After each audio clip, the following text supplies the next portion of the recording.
नमस्कार. दैनिक देशदूतच्या संवाद कट्ट्यात आपलं सर्वांचं मनपूर्वक स्वागत.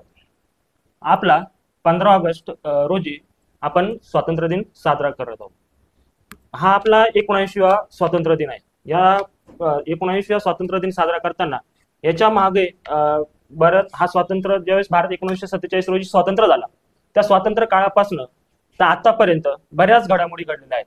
त्याच्यामुळे या घडामोडी आपल्याला या आपल्या संवाद कट्ट्यावर जे मान्यवर आलेले आहेत त्यांच्याकडनं आपल्याला या मधल्या काळात ज्या घडामोडी घडल्या नेमकं स्वातंत्र्य म्हणजे काय किंवा स्वातंत्र्य दिन कशा पद्धतीने भारत स्वतंत्र झाला हे सर्व आपण जे आपल्या कट्ट्यावर जे मान्यवर आले आहेत त्यांच्याकडनं आपण जाणून घेणार आहोत.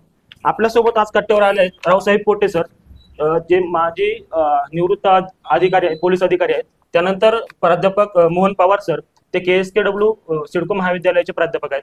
त्यानंतर प्राध्यापक डॉक्टर मिलिंद थोरात सर, हे देखील KSKW सिडको महाविद्यालय. आणि त्याचबरोबर आपली एक विद्यार्थिनी आहे हर्षदा शार्दूल, हिचं देखील आपण देशदूतच्या संवाद कट्ट्यावर स्वागत करत आहोत. मी पहिल्यांदा पोटे सरांकडे. सर, नेमका आपला विषय असा आहे की स्वातंत्र्य दिनाकडे आपण कसं बघतो, म्हणजे आपण बघतोय की प्रत्येक वयोगटातली जो व्यक्ती आहे तो त्याच्या वयोगटानुसार स्वातंत्र्य दिनाकडे वेगवेगळ्या प्रकारे बघतो. तर आपल्या देखील एक वयोगट आहे, नेमकं आपण या स्वातंत्र्य दिनाकडे कसे बघता? आमचे वयाचे जे आहेत ज्येष्ठ नागरिक, आम्ही स्वातंत्र्यपूर्वी जन्मलो आणि स्वातंत्र्यानंतर वाढलो. तर स्वातंत्र्यासाठी ज्या ज्या लोकांनी, स्वातंत्र्य सैनिकांनी या देशासाठी काही हसत फाशीवर गेले, काहींनी पूर्ण आयुष्य जेलमध्ये काढलं, काळ्या पाण्याच्या शिक्षा सहन केल्या, या सर्वांना वंदन करण्याचा आज आपला हा दिवस आहे. आपण त्यांना विसरूच शकत नाही की ज्यांच्यामुळं आम्ही स्वातंत्र्य हे उपभोगतो आहोत. स्वातंत्र्यासाठी त्यानंतर स्वातंत्र्य मिळाल्यावर ज्या ज्या पंतप्रधानांनी या देशासाठी जे जे काही स्वतःचं योगदान दिलेलं आहे, या सर्वांचे आभार मानण्याचा हा दिवस आहे. आपण आपले 2-3 युद्ध झाले. इंदिरा गांधींच्या काळात पाकिस्तानचे 2 भाग केले आणि बांगलादेशला जन्म देण्यासाठी आपल्या सैनिकांनी रक्त वाहिलं, प्राणाची आहुती दिले. तर ह्या सर्व गोष्टींना, त्या सर्व जवानांना आज वंदन करण्याचा हा दिवस आहे असं मला वाटतं. सर, आपण नेमकं आपल्या वयोगटातील लोकांच्या स्वातंत्र्य दिनाकडे कसं बघतात, म्हणजे त्यांच्या दृष्टिकोनाचं स्वातंत्र्य दिन कसे बघतात?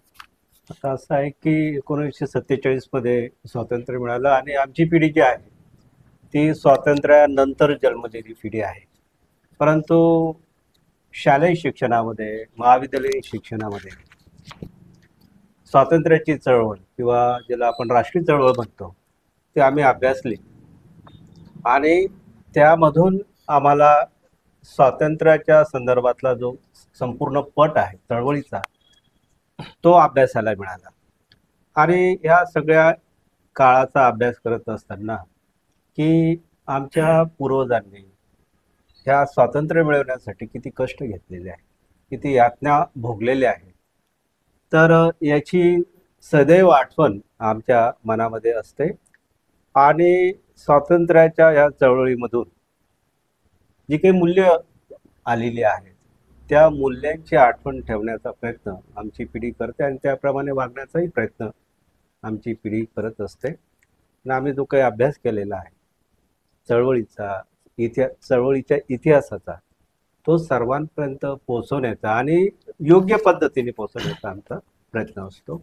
आणि त्याच्याकडे आम्ही एक स्वतंत्र भारतात जन्माला आलेलो आहोत आणि ते स्वातंत्र्य आम्ही भोगतो आहोत याची एक कल्पना आमच्या मनामध्ये असते. कारण स्वातंत्र्य ही अतिशय मोठी गोष्ट. जे देश स्वतंत्र नाहीत त्यांना जर आपण विचारलं की स्वातंत्र्य काय चीज असते, ते सांगतील की पारतंत्र्यात असलेल्या देशांना जर विचारलं तर ते सांगतील की स्वातंत्र्य किती महत्त्वाचं आहे आणि त्या स्वातंत्र्य उपभोगण्याला आम्ही लायक व्हावं असा प्रयत्न आमची पिढी करते. सर, आपण नेमका आपल्या पिढीतील लोकांचा स्वातंत्र्याकडे कसे बघतात, म्हणजे स्वातंत्र्याकडे बघण्याचा दृष्टिकोन कसा? नक्कीच आज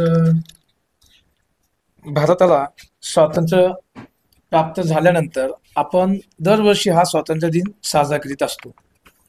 आणि अतिशय आनंदात हर्षोल्लासामध्ये अगदी बालगोपाळांपासून तर वयस्कर माणसांपर्यंतचा हा स्वातंत्र्य दिन आमचा एक राष्ट्रीय सण म्हणून देखील आपण साजरा करीत आहोत.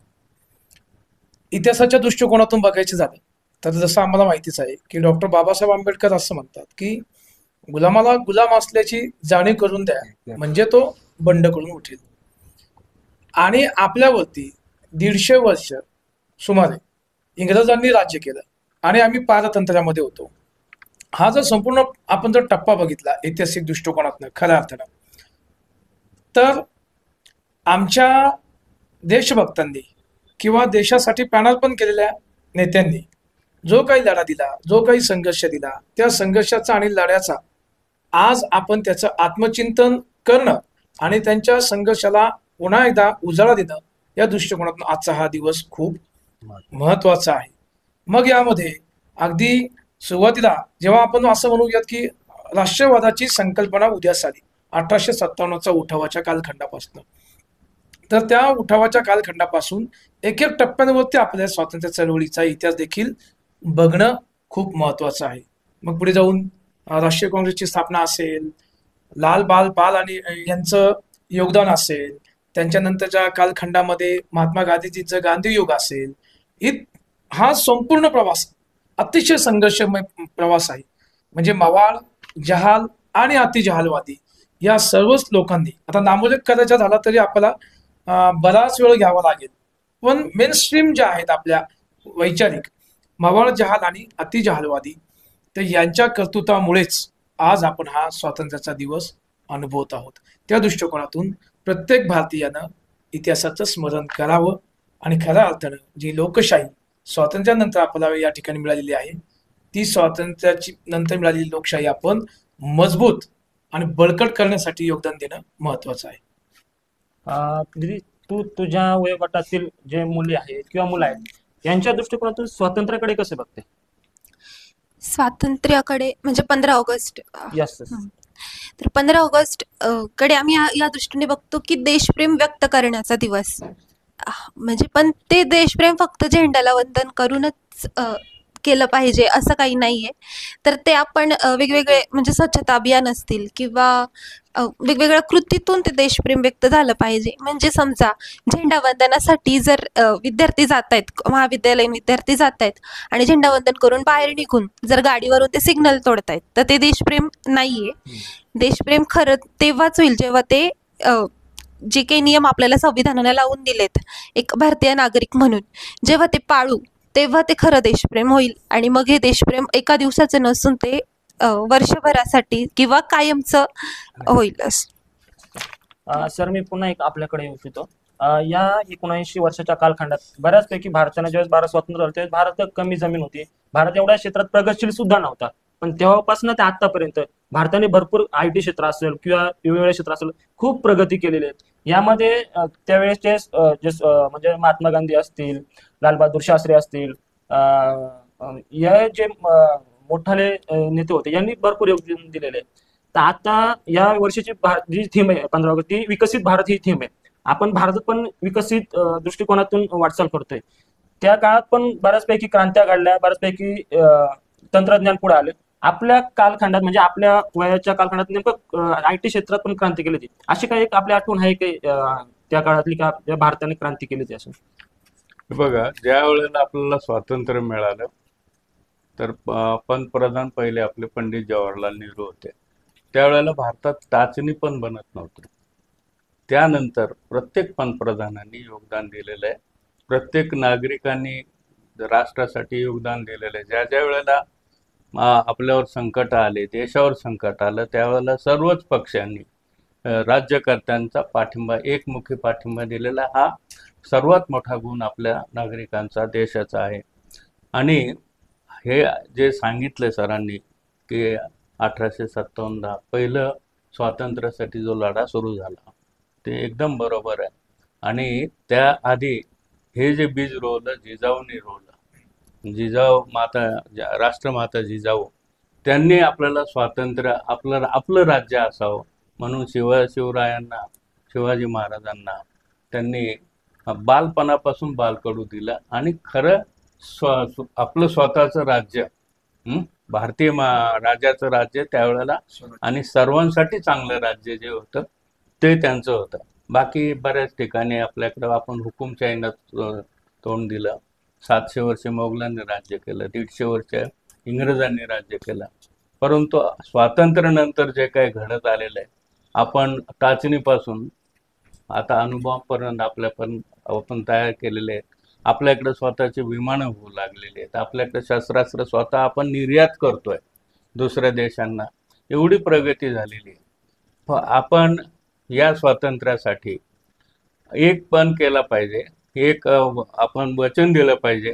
जे दिवंगत आहेत, ज्यांनी देशासाठी खूप काही केलेलं आहे, तरी त्यांना एक आपण सांगितलं पाहिजे की आम्ही आपसात जात पात धार्मिक वाद वगैरे असे प्रादेशिक वाद असे काही करणार नाही. आम्ही देशासाठी जेवढं काही करता येईल, एक समाजात एक कुटुंब जरी सशक्त झालं, त्यांनी चांगला संसार करून चांगल्या मार्गाने सशक्त झालं, ती एक देशसेवाच आहे. तर अशा गोष्टी आम्ही या स्वातंत्र्यदिनी केल्या पाहिजे की जे करून आमच्या पुढच्या पिढीला आम्ही देशासाठी काही केलं पाहिजे हे संदेश दिला पाहिजे. म्हणून हा स्वातंत्र्य दिन तसा साजरा केला जावा असं मला वाटतं. सर, मी आपल्याकडे येतो. जसं सरांनी सांगितलं की पुढच्या पिढीला काहीतरी आपण संदेश दिला पाहिजे या स्वातंत्र्य.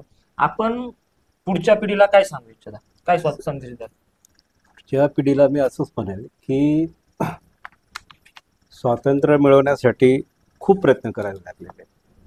ज्या ब्रिटिश साम्राज्यावर सूर्य मावळत नव्हत्या, इतकं मोठं आणि प्रबळ साम्राज्याच्या समोर आपण निशस्त्र उभे होतो आणि आपण जी शांततामय चळवळ चालवली ही अद्भुत गोष्ट होती. जगाच्या पाठीवर अशा प्रकारची आंदोलनं कुठे झाली नाही.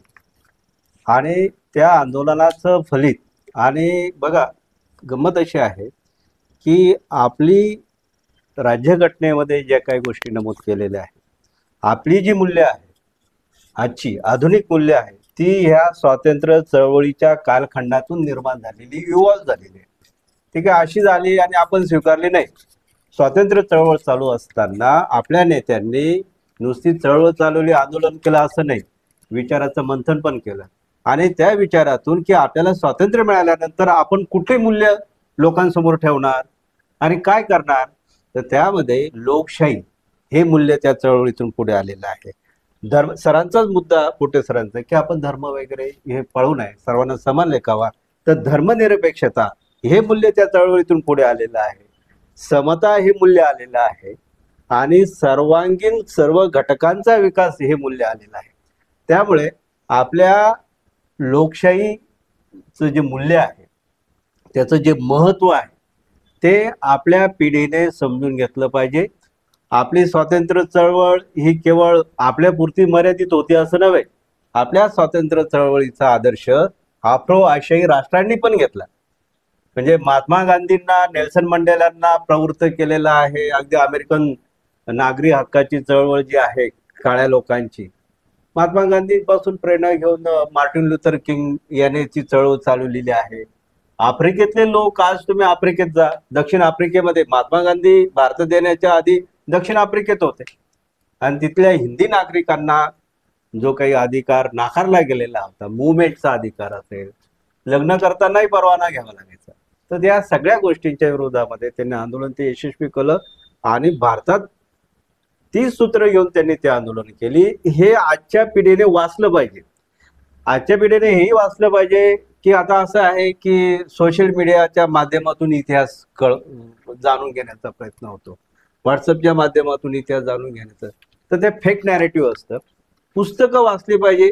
स्वातंत्र्य चळवळ जी आहे ती पुस्तकातून वाचली पाहिजे आणि त्यातून कुठली मूल्य आली, आपली स्वातंत्र्य चळवळीचा जगावर काय इम्पॅक्ट आहे, काय परिणाम आहे, ते लक्षात घेतल्यानंतर हे स्वातंत्र्य उपभोगण्यास आपण स्वतःला लायक केलं पाहिजे.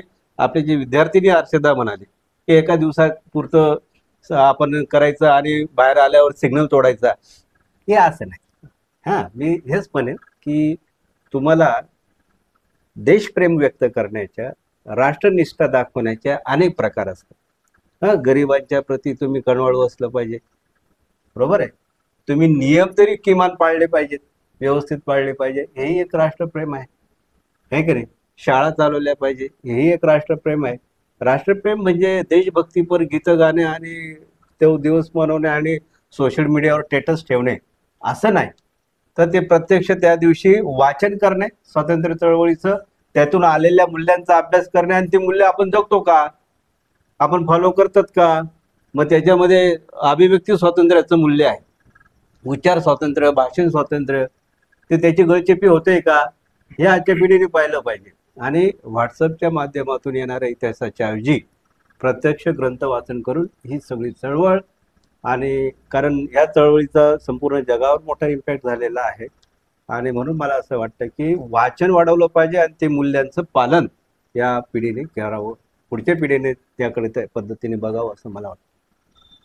सर, सरांनी जर सांगितलं की आजची पिढी पुस्तकाचं वाचन असेल ते वाचन कमी झालेलं आहे आणि जास्त प्रमाणे सोशल मीडिया, फेसबुक याच्याकडे जास्त, आणि त्याचा जो इतिहास आहे त्याच इतिहासाच्या आधारावर पुढे जे विधानं करतात किंवा त्यालाच एक इतिहास म्हणून तोच आपला खरा इतिहास आहे असं म्हणतात.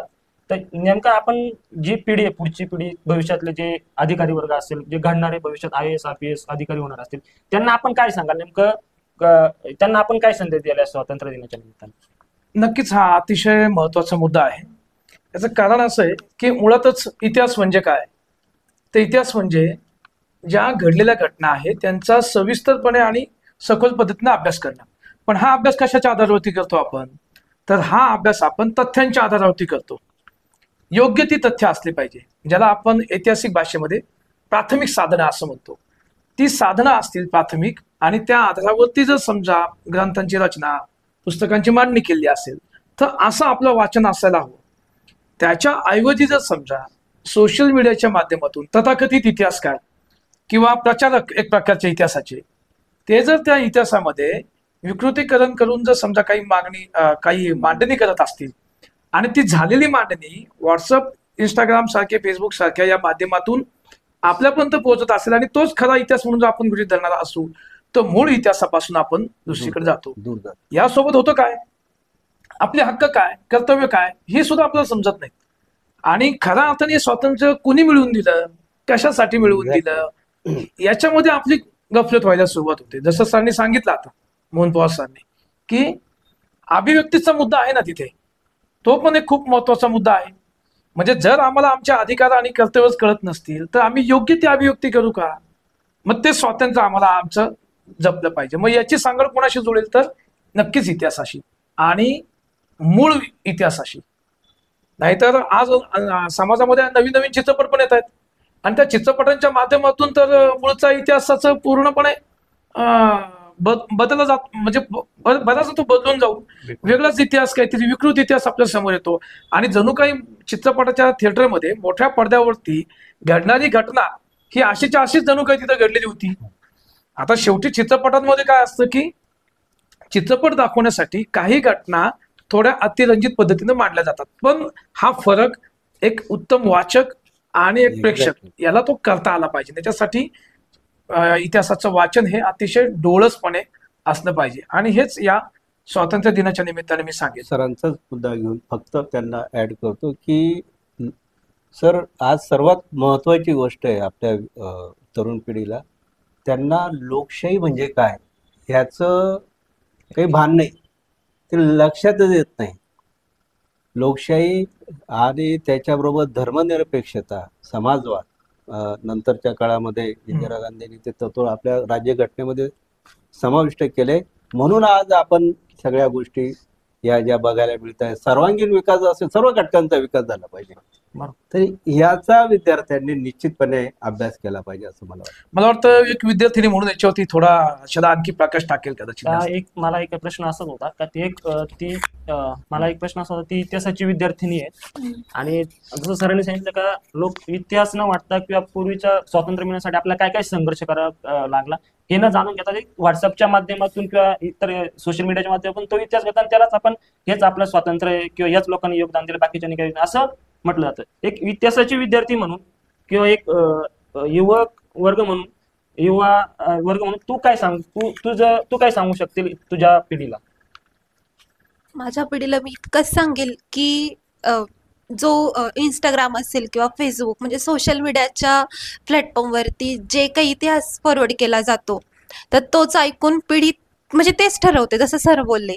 तर ते कुठेतरी स्वतः कधीतरी ग्रंथालयात जाऊन स्वतः मूळचं जे साधन आहे ते वाचलं पाहिजे त्याच्यानुसार. आणि सगळ्यात महत्त्वाचं की राजकारणात किंवा ज्या धार्मिक जातीय दंगली होतात तर तिथे तरुण वर्ग मोठ्या प्रमाणात दिसतो.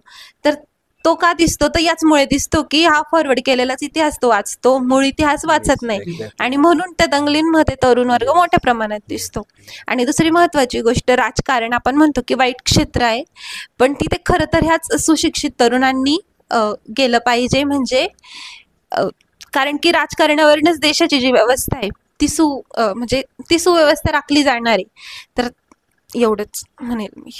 मी एक थोडं ऍड करतो Yes, yes. की आता काय झालेलं आहे, राजकारण इतकं कटाकटीचं झालं, इतकं टोकावर जात आहे. ते बरोबर. आणि काही ज्या संघटना आहेत त्या पक्षाला सपोर्ट करणाऱ्या, पाठिंबा देणार, इतकं विकृतीकरण होत आहे Exactly. की आणि आपल्या व्होट बँका बनवण्यासाठी कुठल्या थराला जात आहेत. हे होऊ नये समाज नाश हं? की समाजातील मग तरुणांना त्यातून आपापल्या जातीचं आपापल्या धर्माचं फार अवघड चाललेलं वगैरे वाटणं हे चुकीचं आहे. म्हणून स्वातंत्र्य असं असावं की जे महात्मा गांधींनी सगळ्या स्वातंत्र्यवीरांनी, सावरकर जे असतील, लाल बाल पाल, लोकमान्य टिळक, कितीतरी नावं आहेत, हजारो नावं आहेत की ज्यांनी या देशासाठी हे केलेलं आहे, पूर्ण आयुष्य वाहून दिलेलं आहे. आणि महात्मा गांधींचं जे एक वेगळेपण होतं की अहिंसेने तुम्हाला हे करायचे, हिंसाच करायचे नाही तरी स्वातंत्र्य मिळालं. Yes. त्यांच्यासाठी लिहिलेलं आहे का मोठे विद्वान आहे त्यांनी की 55 वर्ष किलोचा हा हाडामासाचा गोळा या पृथ्वी- यांनी हातात शस्त्र न घेता ज्या राज्यावर सूर्य मावळत नव्हता त्यांना बिना हत्याराने अहिंसेच्या मार्गाने त्यांना घालवलं आणि सत्ता मिळवून दिली, स्वातंत्र्य मिळवून दिलं. अशा माणसाचे जगात कोणत्याही नेत्यांचे इतके पुतळे नाहीत, इतके पुतळे जगात सर्वात जास्त त्यांचे आहेत. Yes. तर बरोबर. आणि शिवाजी महाराजांचं जे होतं तंत्र होतं, त्यांचं युद्ध नीती होती, ती आज जग त्यांचे अभ्यास करत आहे, त्यांच्याबद्दल कौतुक होत आहे. तर हे जे केलेलं आहे त्यांनी हे कुठल्या जाती धर्मासाठी केलं नव्हतं आणि आपल्यात ते होऊ नये. Yes. सर्व ज्येष्ठ नागरिक असोत, सर्व राजकीय नेते असोत, त्यांना आपली या निमित्ताने विनंती आहे की आपण हा एक खेळीमेळीचं वातावरण ठेवा. व निवडणुका येतील, निवडून जातील, पंतप्रधान सगळ्या देशाचे आहेत, आपण सगळा त्यांचा आदर करूया, केलाय पाहिजे. परंतु वातावरण चांगलं ठेवणं सर्वांची जबाबदारी आहे. Yes. आणि त्यासाठी खरा इतिहास वाचला पाहिजे. Yes. व्हॉट्सअप त्याच्यावर एक कल्ली असतं ते सगळं. एकांगी. म्हणजे याच्यामध्ये सरांनी जे सांगितलं ना आपण, की लोकशाही हा मुद्दा खूप महत्वाचा आहे. आपण काय म्हणतो की लोकांनी लोकांसाठी लोकांच्या मार्फत चालवलेली एक शासन व्यवस्था म्हणजे लोकशाही. आता स्वातंत्र्य मिळाले आपल्याला, स्वातंत्र्यपूर्व कालखंडामध्ये अनेकांनी आपल्या प्राणांची आत्माहुती दिलेली आहे. हे टिकवणं आपलं काम आहे. आजच्या काळामध्ये ही गोष्ट खूप महत्वाची या ठिकाणी. आणि लोकशाहीची ही जी व्यवस्था जर आपल्याला टिकवायची असेल तर इथल्या नागरिकांच्या हातामध्ये कोणतं शस्त्र आहे मग आज? म्हणजे मध्ययुगीन कालखंडामध्ये आपण तलवारीच्या माध्यमातून लढलो. मग आता जर ही लोकशाही, हे जर स्वातंत्र्य आपल्याला टिकवायचं असेल तर तरुणांपासून तर अगदी वयस्करांपर्यंत आपल्या संपूर्ण राज्य व्यवस्थेचा, शासन व्यवस्थेचा, लोकप्रतिनिधींचा बारकाईने अभ्यास करणं, त्यांच्याकडनं कामं करून घेणं. आणि जर नाही केली तर आपल्या हातामध्ये शस्त्र आहे ते म्हणजे मतदानाचं. त्याचा योग्य वापर त्या ठिकाणी करणं आणि आपल्याला मर्यादित म्हणजे जे घटनेने दिलेलं स्वातंत्र्य आहे ते स्वातंत्र्य या स्वातंत्र्य दिनाच्या निमित्ताने टिकून ठेवणं आणि उपभोग घेणं असं मला वाटतं. नक्कीच सर. हा. मत बोलायचं. हा. लोकशाहीचं प्रशिक्षण कुठे सर दिलं गेलं पाहिजे आणि लोकांना सांगितलं पाहिजे की लोकशाहीचा मूळ आत्मा काय, तर मतदान हे निवडणुका आहे, त्या निवडणुका अत्यंत निपक्षपातीपणे झाल्या पाहिजे. आणि लोकांनी आता सरांचं, आपल्या सगळ्या सदस्यांनी जी चर्चा केलेली आहे, लोकप्रतिनिधी निवडताना आपण काही निकष लावत नाही. अगदी आंधळेपणाने जातो आणि मतदान करून येतो. त्याचं बॅकग्राऊंड चेक करत नाही, त्याचं विजन डॉक्युमेंट काय आहे ते बघत नाही. हे बघितलं पाहिजे आणि कुठला लोकप्रतिनिधी हा माझ्या विकासाला पुढे नेईल, तर माझा विकास करू शकेल, अशाच प्रतिनिधीला आपण निवडून दिलं पाहिजे. हे या ठिकाणी आपण लक्षात घेतलं पाहिजे. नक्कीच सर, जसं आपल्या जे चर्चेत जे सहभागी झालेले मान्यवर आहेत त्यांनी जसं सांगितलं की स्वातंत्र्य दिनाची व्याख्या काय आणि स्वातंत्र्य दिन कसा समजेल. नुसतं सोशल मीडियाच्या माध्यमातून स्वातंत्र्य दिन आपल्याला समजून घेता येणार, त्याच्यासाठी आपल्याला इतिहास वाचावा लागेल. ज्यांनी ज्यांनी महापुरुषांनी योगदान दिलं स्वातंत्र्यासाठी त्यांचा अभ्यास करावा लागेल. तेव्हा आपल्याला खऱ्या अर्थानं स्वातंत्र्य म्हणजे काय आणि स्वातंत्र्य दिनाकडे कसे बघतो याची आपल्याला तेव्हा उकल होईल. सर, आपण सगळेजण आमच्या कट्ट्यावर आलात आणि आम्हाला वेळ दिला त्याबद्दल खूप खूप धन्यवाद. थँक्यू. Thank you sir. नमस्कार.